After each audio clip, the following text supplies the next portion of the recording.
Hi hello నమస్తే. అబ్బా వేడి వేడన్నంలో పప్పు వేసుకొని నెయ్యి వేసుకొని ఆవకాయ వేసుకొని అలానే ఉల్లిపాయ 2 ఊరమిరపకాయలు వేసుకొని తింటుంటే ఉంటుంది. అబ్బా అబ్బా నువ్వు ఆగు, ఎందుకు మమ్మల్ని ఊరిస్తున్నావు అంటున్నారా? నేనేం ఊరించట్లేదండి, చెప్తున్నాను. మీకు కూడా ఇలా చేసుకొని తినండి. పాలకూర పప్పు సూపర్గా ఉంటుంది. ముందుగా ప్రాసెస్ చూడండి. ఒక్కొక్కల్లో చిన్న టీ గ్లాస్ పప్పు కడుక్కున్నాను. పప్పు నానిన తర్వాత ముందుగా కట్ చేసుకున్న పాలకూర, ఒక టమాటా, మీడియం సైజ్ ఉల్లిపాయ, అలానే మొత్తం కలిపి కుక్కర్లో వేసేయండి. రుచికి సరిపడా పచ్చిమిర్చి వేసుకోండి. నేను రెడ్ చిల్లీ పౌడర్ వేయట్లేదు, పచ్చిమిర్చి కారం వేస్తున్నాను, అందుకే ఇది బాగా టేస్ట్గా ఉంటుంది.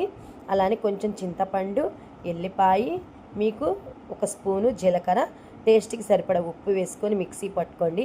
మిక్సీలో వేసుకున్న తర్వాత ఆ పేస్ట్ మొత్తం తీసుకొని కుక్కర్లో వేసుకోండి. పాలకూరలో అలానే చిటికెడు పసుపు కూడా వేసుకోండి.